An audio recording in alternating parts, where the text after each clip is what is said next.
Pesach class. We're beginning our long drawn out series, not long drawn out, but our very long series. Next several weeks will be dedicated to the laws of Pesach. And we are going to focus on the related halachos of getting ready for Pesach. And the main focus of these laws is tonight is going to be on identifying chametz. What is chametz? What do we mean by that word? And what is implied by calling something chametz, calling something matzah? But just to warm up the crowd a little bit here, we'll talk a little bit about the month of Nissan itself. So coming up in about 2 weeks, we'll welcome the month of Nissan. The month of Nissan is special because it is the beginning of spring. It is referred to in the Torah as Chodesh HaAviv. And the thing that's really special about right now is that 30 days before the month of Nissan, one is supposed to prepare themselves with learning about the laws of Pesach 30 days beforehand. And there's a fun Gemara in Megillah to go through. Of all things, the Masechta that talks about the laws of Purim tells us this law that 30 days before the festivals, you're supposed to begin engaging in learning about them.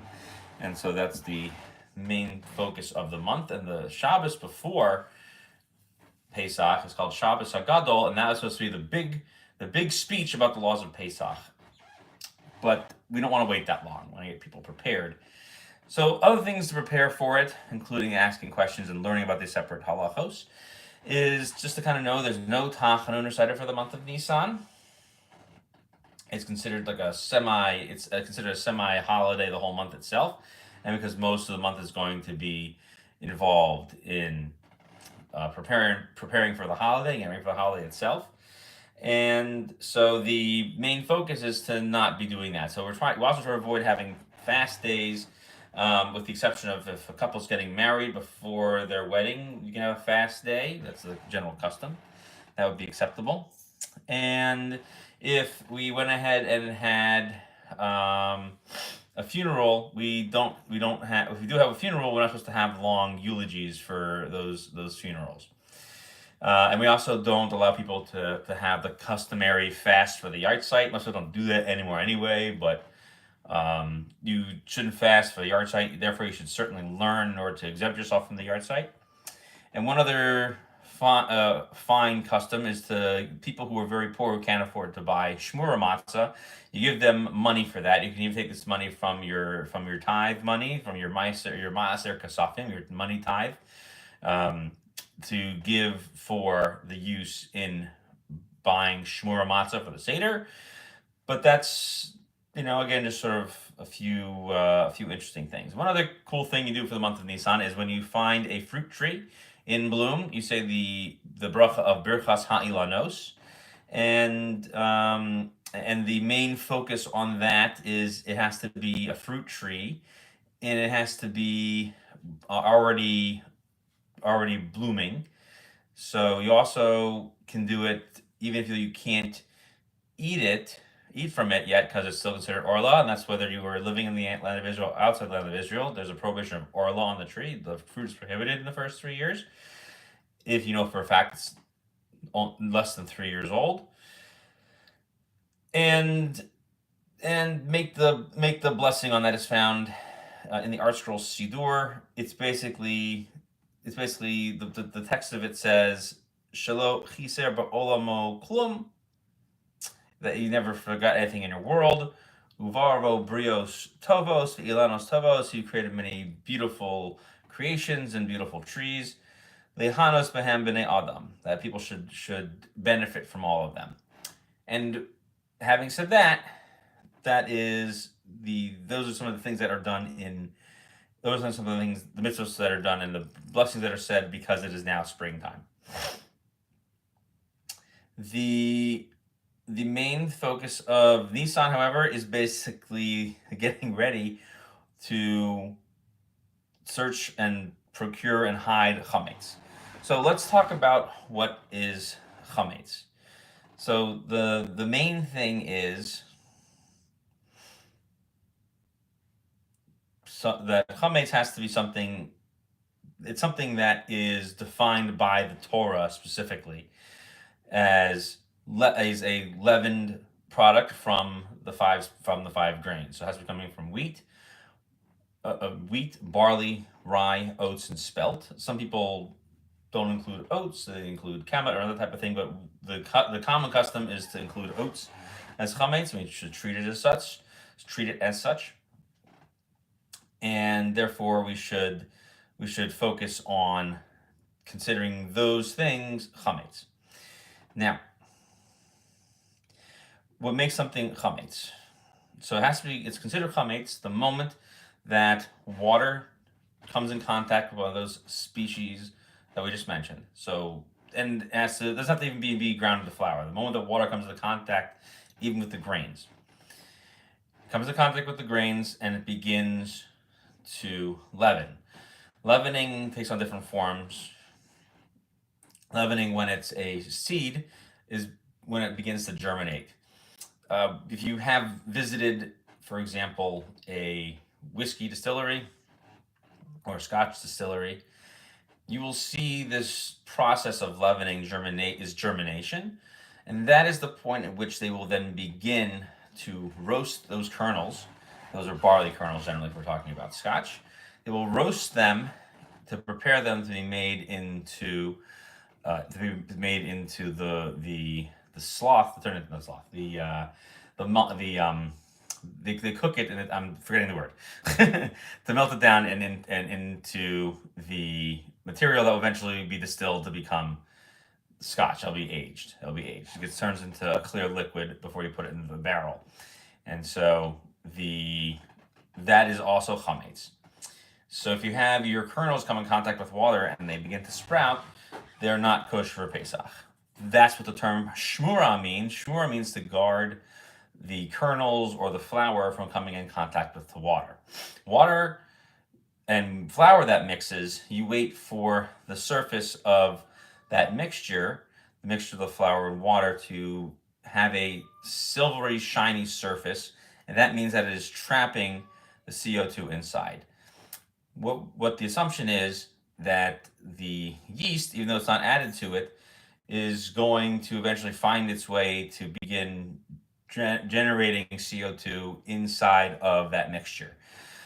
Normally speaking, it's not going to happen on its own. You generally need a starter with it. You need what is called a sourdough. It's called saor, a shin aleph vav resh. The saor is a sourdough that has collected lots of yeast over the years and can be used to make these doughs. The dough that was made commonly back then was the flat pita bread, and the rising of it creates the pocket on the inside. As we became much more adept with making and manufacturing bread, we started to make these taller, thicker loaves. And that's what the Talmud is referring to as well when it talks about thick matzahs. And so they can be super thick, almost as thick as your hand, like a loaf of bread. Like you find a 1 or 2 pound loaf could be this thick. Generally, it's only accomplished through leavening, and since we can only attest to the leavening occurring when we see that expansion happening, meaning the surface begins to expand slightly, that is what the Torah refers to as chametz. However, we define it objectively as any time the mixture has sat 18 minutes undisturbed, which also leads us to a number of other creative distinctions in terms of the actual prakta halacha. We often don't allow matzahs to be made from anything that has been allowed to even be mixed and sat undisturbed for 18 minutes. In fact, we count the 18 minutes the moment they add the water to the flour. They mix it and it has to be baked immediately. And then they usually stop the baking to clean up before they make more dough. So that way stuff isn't lying around and becoming chametz while you're in the matzah making process. Because if somebody forgot a bowl here or somebody forgot some dough over there, after 18 minutes they make sure that everything is cleared up and they don't make a mess. And there's not flour everywhere. It's very orderly, very tidy. So you flatten out all the matzahs, they bake them, boom. Every 18 minutes they clean it all up. That's how we do it today. Technically, al pi halacha, the strict interpretation of the law is that as long as it's not left alone and you constantly knead it, it's never going to leaven. We basically don't rely on that fact. We start the clock for 18 minutes at that moment. The general rule is that we have to get rid of all of that Chametz on Pesach, because the Torah tells us to get rid of all of these things. So we have a few different ways in which we do that. So in these 30 days ahead of time, we have the obligation to do what's called biur Chametz. We have to remove and destroy all Chametz that we own before Pesach comes along. So we don't actually have to burn it. Biur refers to the act of destruction.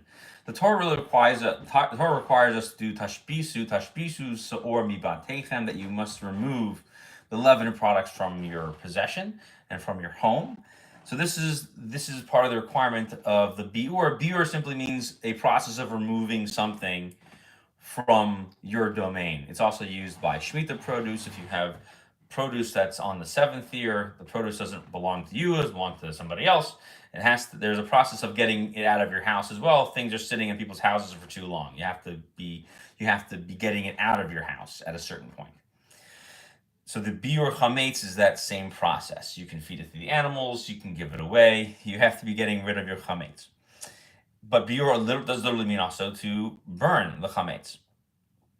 And it has to be completely destroyed until it becomes coal or ash. So we do have that available as a means of destruction as well. We have a more organized process of how we do it nowadays. But in terms of what the Torah is requiring, that's what it's telling you to do. It's telling you to take your chametz and remove it from your possession. So there's a prohibition of owning chametz on Pesach because of two prohibitions. There's bal yira'eh and bal yimatzeh. So the prohibition of bal yira'eh and bal yimatzeh, these are from two different psukim. So the Torah tells us the following. I'm going to read it to you. It says, the first one is the lo yira'eh. Okay, it says mitzvos yachel. The mitzvah is this is the book of Shmos. This is 13:7. Mitzvos yachel es shivas hayamim. Eat matzahs for 7 days. V'lo yira'eh l'chas chametz. You shall not see any leavened product. V'lo yira'eh l'chas se'or. You should not see any other sourdough product. So no bread product and no leavening agent. V'chol gvulecha, in all of your domains. Okay, a similar verse, it also says lo yira'eh, is in Devarim, and it says the following: Lo yira'eh, Devarim, this is 16:4. Lo yira'eh l'cha se'or b'chol gevulcha shivas yamim. You shall not have any leavened product to be found within all of your domains. V'lo yilin min habasar asher tizbach be'erev b'yom harishon laboker. And also the meat of the korban Pesach, the Paschal offering, you also can't have around. Okay, so there's 3 times we say don't see chametz around you. That's bal yira'eh. That's known as bal yira'eh. The other one is bal yimatzeh. The bal yimatzeh is also back in Shemos. This is chapter 12, verse 19. Shivas yamim or lo yimatzeh b'vatechem. You cannot find any leavened product within your homes. Kiko okol machmeses, because there is a rule concerning those who eat any type of leavened product. That person shall be cut off from amongst the Jewish people. But Geruv Ezrach Aretz, it shall be cut off from the community of Israel. So that is the Torah prohibition. And as we mentioned before, you also have the other one of tashbisu or mibatechem. And so therefore that is the prohibition of it. So we are prohibited from having these things around. I'm not going to get into the particulars of it right now. There are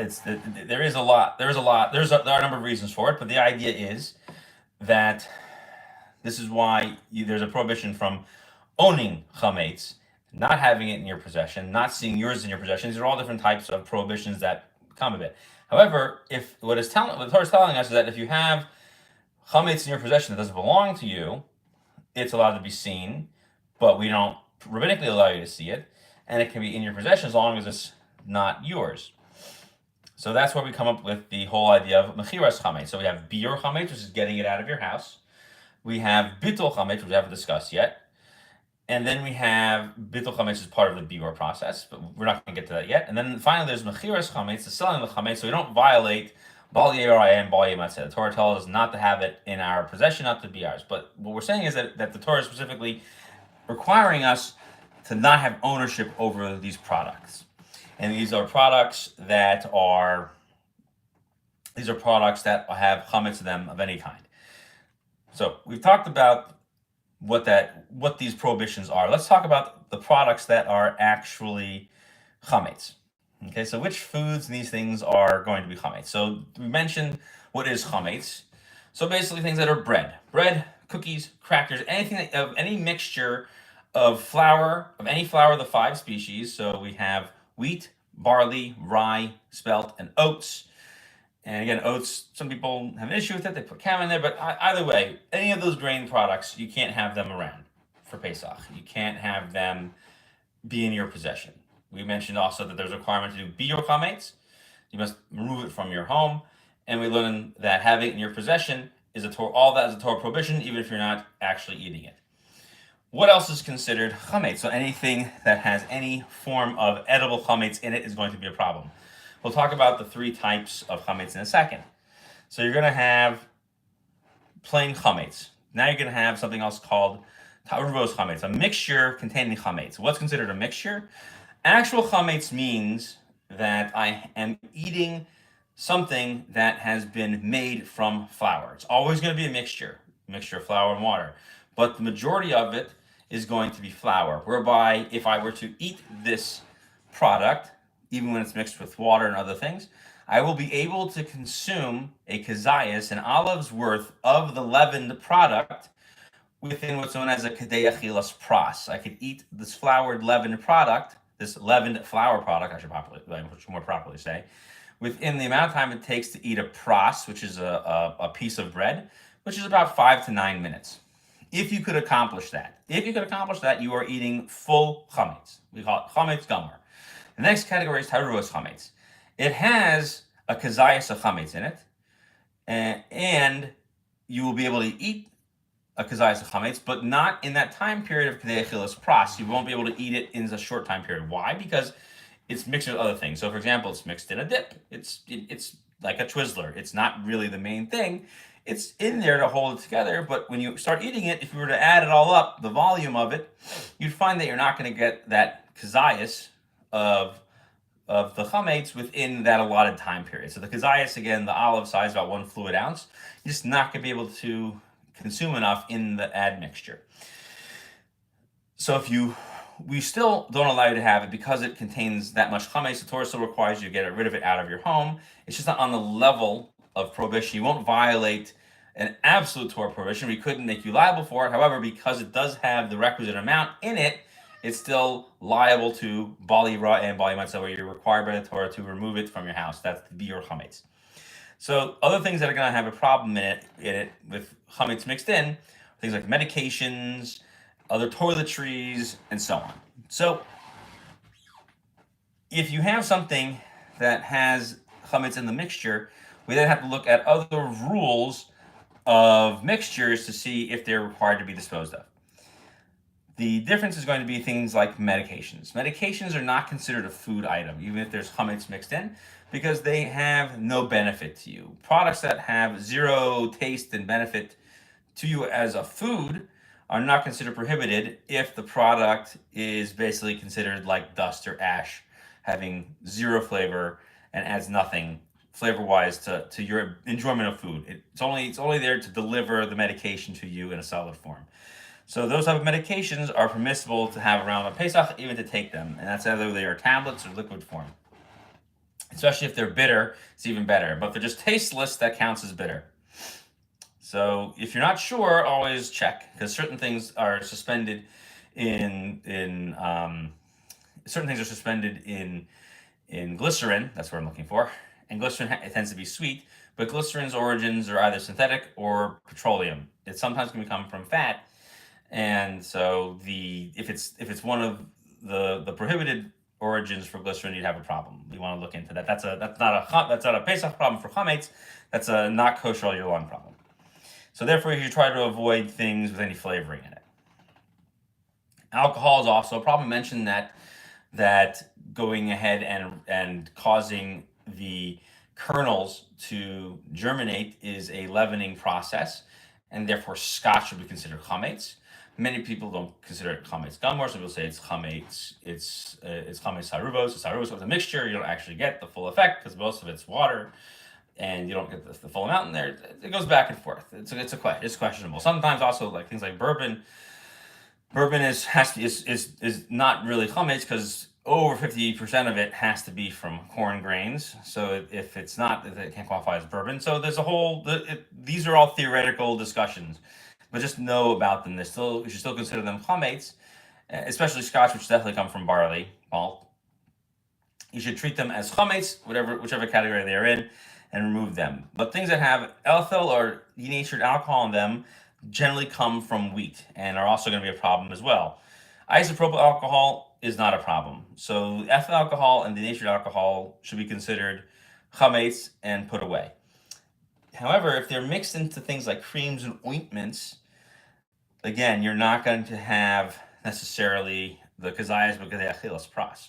So we get into a third category known as chametz nuksha. Chametz that is solid and not in a form whereby it can actually be of any use or an edible form. And when it removes from that situation, you can be lenient, but we often try to not have it around. The chametz nuksha, we try to not have it around. It has to be completely inedible. So if you used a paste that used a starch like wheat to initiate because the agglutination of the starch allows you to make a paste out of it, that would chametz nuksha. You should put it away for Pesach, but it's not the Torah level category of prohibited. So the only other thing to worry about would be these alcohols, things like perfumes, colognes, toilet cleaners, hairsprays, shave lotion, aftershave, mouthwash, spray deodorants.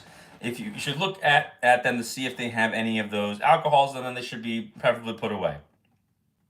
If you don't see it on there, you'll be okay. Nail polish and hand creams, shampoos, those type of things, even if they have it in there, maybe use them Pesach. However, we try to avoid things like avino. You actually see the oats inside of it. That should be considered this third category of chametz nuksha, this inedible paste, chametz stuff. So you can still see the chametz there. You should preferably put that away. That use that on Pesach. So soap is okay. Toothpaste is generally okay. Some people don't like to use certain toothpastes because you put it in your mouth, so you can get kosher or Passover toothpaste, but you can check the list to see which one it is. I think it was only Crest was the only one that had the problematic ingredient in the past. Paper utensils and plastic utensils also aren't a problem. So you're also not allowed to feed chametz to your animals on Pesach. So you have to get kosher for Passover. Animal food, you will never eat that. You have to make sure you get kosher for Passover. There is a list. Kirkland is, for example, okay, I think it's both the cat and the dog food, for example. Even though you're not going to eat it, it's most likely considered chametz nuksha again, but you should make sure it's free from chametz because the animals are going to eat it, and you're not allowed to have your animals benefit from chametz. So those are all things that potentially you would want to remove from your home as part of the biur process. Again, that's the biur process. The requirement to remove chametz from your home. Let's talk about, those are products. Let's talk about the bitul chametz. So as part of the biur process, we refer to it biur chametz. There's a process on the night of the first day before Pesach, the night before that. So on the night of the eve of Pesach. So 2 nights before Pesach. Okay, so I'm sorry, 1 full day and the night before Pesach. The night of the Seder is night 1, and the night before that is when you're going to do the bedikas chametz, the search for chametz, whatever you haven't destroyed, whatever hasn't been involved in the biur up until this point. If you haven't destroyed it, it's around your house. The rabbis required us rabbinically to search for chametz. So there's a procedure known as bitul chametz. So biur chametz is the general process of getting rid of chametz, and as part of that process, there is a specific procedure of bitul chametz that's done in that time frame right on Erev Pesach, the night before Erev Pesach. On Erev Pesach, the night before the first Seder. Make sure I say that's absolutely clear. And that's the process where we walk around the house and look for chametz. But up until that point, you're supposed to be going around the house and removing all the chametz from all the other places. The bitul chametz and the bedikas chametz are this last part of it. Bitul chametz is the last chance to save yourself from bali ra and bali matzeh. Because you've already been commanded tashbisu so about techem, you've already been told get it out of here, do the biur process.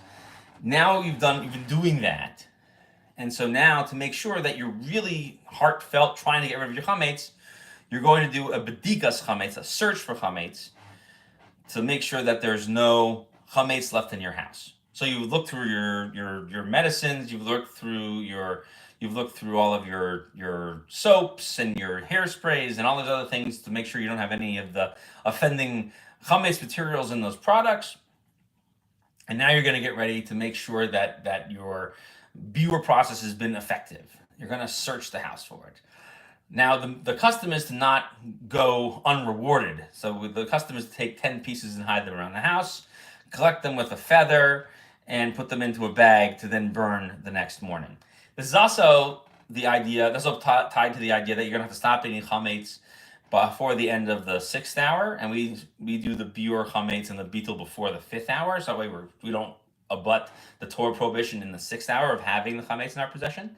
The other thing that we want to make sure you've taken care of beforehand is what's known as Mechiras Chometz. So in order to make sure that if there is chametz inside of our houses that we don't want to own on Pesach, again the prohibition is owning it, then we sell it to a non-Jew. You want to make sure you're using a legal and appropriately done chametz sale document for selling your chametz. You should talk to your local rabbi about effecting that for you. The sale is required to find a non-Jewish person to whom you can sell the chametz. You have to write a document up about it, talking about how they're going to own it for that time period of Pesach. They're going to give some considerations in the contracts and give you $1. And then you're going to say to them that they will then take ownership, and then the contract will come due at the end of Pesach, at which point they can either finish paying off the rest of the chametz that is due, or they have to return the $1. You return the $1, and then the contract will be voided. And they have to have a handshake. There's all these little procedures that go into effecting a valid sale for chametz. So therefore, it's important to have a rabbi with you for this. So that should be done. It can be done up until that last minute. But we like to have it done before we do the bedikas chametz. And the bedikas chametz is to take those last pieces of chametz, and we're going to make a statement at the end of the search. We make the bracha al biur chametz, and we're going to make sure, because the mitzvah is to do biur chametz, even though it's called itself the bedikas chametz. We're actually trying to destroy. The Torah commands to destroy chametz from our domain, and the bedikas is only a rabbinic requirement. And when we find those 10 pieces, we'll then have the ability to go ahead and burn them the next day. If you don't have the ability to go ahead and light a fire for it, you can throw it to the geese or the ducks the night before, but before the 5th hour, before the 6th hour on the day itself. And often the sale of chametz will happen in the 5th hour, so that way no one violates the prohibition of bali raya and bali matzeh. So when you're ready to do your search on the night of, you'll already have checked your house for chametz. Your house will be all clean to get ready for Pesach. We're going to have that class another time to discuss what that looks like, getting your house ready for Pesach. And then you're going to get ready to eliminate the chametz. And the process of bitul is a oral statement to say that the chametz that I do not know about and that I do not want in my possession, I am nullifying my ownership over it. This is only going to be sincere if you've actually done things that indicate you are trying to get rid of it. You've sold it to a non-Jew, so you don't have to own it. You have checked your whole house. You have done things that would make sense to do. You've looked in places where food would normally go. If you haven't done those things, then the bitul is considered not valid. You have to therefore do all of that searching and that cleaning to make sure that when you finally say, you know what, I've looked enough, I've done my due diligence, I am nullifying this so that I do not benefit and violate the Torah prohibition. You can also simply say it, I've sold all the chametz to the non-Jew, clean absolutely nothing, and then go away for Pesach. and leave all your chametz as it was, not touch your whole house because you've sold it to a non-Jew, you're not going to violate Bal Yirah and Bal Yimatzeh. So that's also valid as well. So that is an important thought process to validate in this mitzvah, that you have made the best attempt possible to eliminate and cleanse yourself from the chametz. There is a spiritual component to this as well, which is to say that chametz is something that, leavening is something, a process that we go through. It makes us not want to do things, and therefore we ask that Hashem remove that leavening, that laziness from our own persons, and that we become more like matzah, that we do things hastily and with earnest. But that's simply a, what they call a musar haskel. It is an ethical thought process. The mitzvah is still the mitzvah, and that's why we go through all the trouble of doing all of these things, not just rushing around. But we want to show how much we love this mitzvah of getting rid of chametz. We want to also show eventually that we want to do the Seder right. So in order to do the Seder right, we have to show, just like it did in times of Egypt, there was no chametz. They had only the matzah, and those are all important. Those are all important things to have done. So just to sort of recap, the preparing for Pesach and identifying chametz.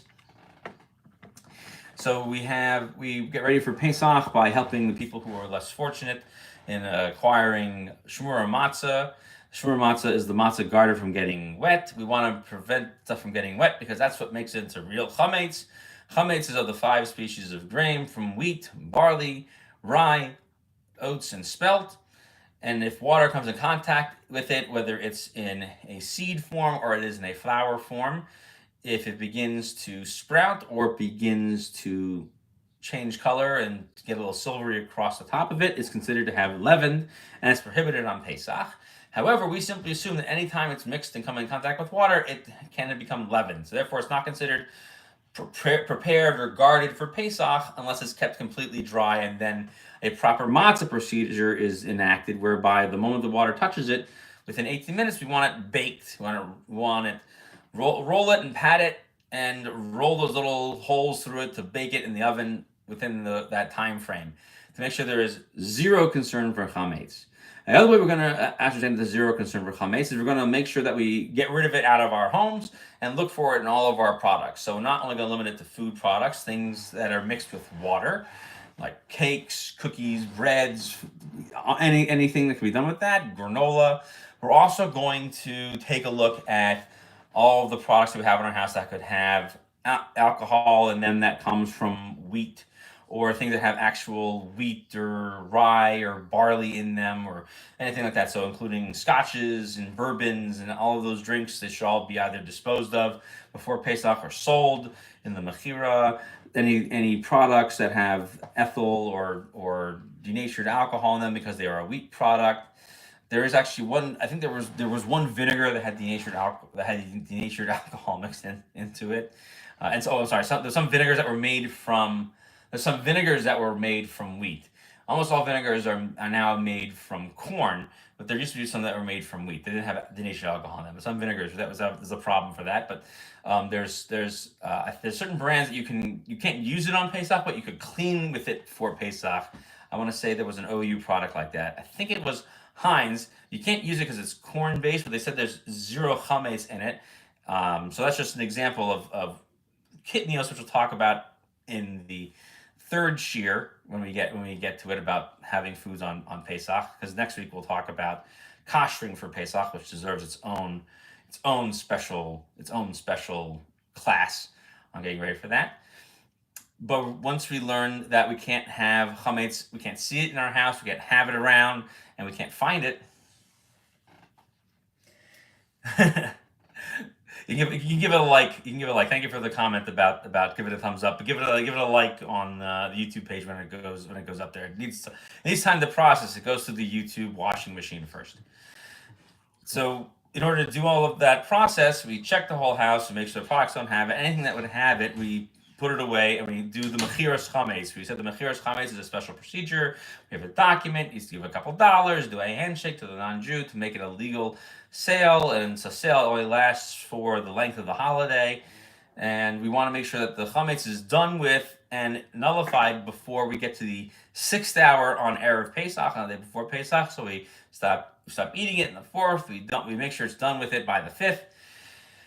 And we do the procedure of the previous night of b'dikas chametz. We search for the chametz, and that's part of the mitzvah of biur chametz. We therefore make the blessing on the biur itself, and we go around the house and look for any other chametz. We have to have already checked to make sure there is no chametz around the house. This is a last attempt. So when we do make the bittul, nullification of chametz, a verbal nullification, to really show that we've done the mitzvah wholeheartedly, we had to have made a valiant attempt to get the chametz out of the rest of the house. Even though we're going to put some away for the sale, we are saying that, listen, there's certain chametz that I know about that we're going to keep. It's going to go for the sale, but there's something I don't know about, and I want that one to be considered not violating on Pesach. I was looking my hardest. I tried my hardest to find it. And so the rabbis of the Talmud say this, look in pretty much every possible place you could have put chametz throughout the year. So if you're like me and you have pets and so on, you have to look all over the house and check that, sweep under everything, look under everything, and check the floors, and or if you have toddlers also, little kids, or if you have just adults who just eat all over the place, or all these other things. We assume that places that you enter even during the meal. So if you go to your bedroom during the meal, you might be holding your sandwich in your hand during the meal. But once you clean and you know that you're not bringing any food into that space at all before Pesach, you can say this room is now free from chametz. I'm going to save it until the actual checking itself. So I would end with the following advice, saying all the following things. I would say start organizing your home now, looking to see if you find random chametz. I was checking a room yesterday. Let's see. Right. Thank you for the Heinz clarification. So the Heinz. the comment. One of the comments was to just sort of confirm what I was mentioning about Heinz for cleaning, but not for consumption on Pesach because it's skitnios. So you can start ahead. You can go ahead and check your rooms and mark them as not for Pesach. I was doing some of that the other day, and I found this bag just full of lollipops. I didn't know why there was a bag of lollipops, but it was something that I didn't think about because we had gone to some event and they were giving out treats to the kids. And it was just a bag from some event that just had lollipops in it. Okay, so I'm glad that I looked. I'm going to take that, and they can have lollipops now. And then we'll put whatever's left will be left for Pesach, something like that. Or, the dog brings the food bowl into your room and decides they're gonna lay down in your room and have a snack when you weren't paying attention. Those type of things. You want to watch out for that. Just sweep and check. Make sure it's all good and all checked and all cleaned out from chametz. So that way, when you're ready to do the bittul nullification of chametz, it's done with a whole heart. So that is our class for today. If there are any other questions in the chat, I can address them now. I'm not seeing any other questions in the chat, but if I will wait a couple minutes to see if there are any questions anyone comes up with. Certain other things to consider for Pesach that could potentially be problematic. The toothpastes, look and double check to see if any of the brands are problematic for this year. There was a recent issue where they found actual chametz. I think it was in all Crest products. There was actual chametz in it, actual chametz mixture product in there. It does not mean that it's not bad, but it's not good for Pesach. And you could get other brands that would be completely chametz free. So therefore, we try to give preference to that. And just taking a look around the house to see if there's any other products that have the alcohol in them. Most things just don't have anything. Other like the Aveeno brand, but check a look at all the brands. I just can't keep on top of all the different stuff that's on the market anymore. I don't even know if Aveeno's on the market anymore. But that was one I always thought was kind of funny because Aveeno is Italian, where the beans oats. So you don't want to leave oats in your house on Pesach, unless it's oat matzah. All right. If there's no further questions, then we will see everyone tomorrow for Mishnah Berurah, 11:30 a.m. Shmurah matzah shipping to stores in Maryland yet? Yes, so you can get shmurah matzah. You can get shmurah matzah already in the kosher stores, and at Costco they even have shmurah matzah already there. I actually was able to get some shmurah matzah for about $6 a box. Amazon actually had Manischewitz machine shmurah matzah if you're picky about that. We'll talk more about that in next week's class when we talk about getting the house kosher to Pesach. We'll talk about it. We mentioned it briefly tonight also. It has to be matzah shmurah. I'm sorry, we'll talk about it in a few weeks when we talk about the Seder night. That matzah to be matzah shmurah. But yeah, you can get the hand shmur now. Baking soda. I do believe that all baking soda is kosher Pesach. Double checked on the OU uh, the OU Passover guide. They do say that those things are updated annually, but generally all baking soda are fine. It doesn't tend to have any problems. It's always good to check because you never know. Sometimes you get something from China. That's happened with honey for a while. That honey was fine, and grade A honey, and then all of a sudden we found out the Chinese were faking grade A honey, and then hey, everything was action. Okay, any other further questions? All right. If you think of something, you can hit me up in the chat. Remember to invite your friends to come and join and subscribe. Have them join the WhatsApp chat. Have them join the channel. Thank you for coming out tonight, and we will see you soon. Have a good night.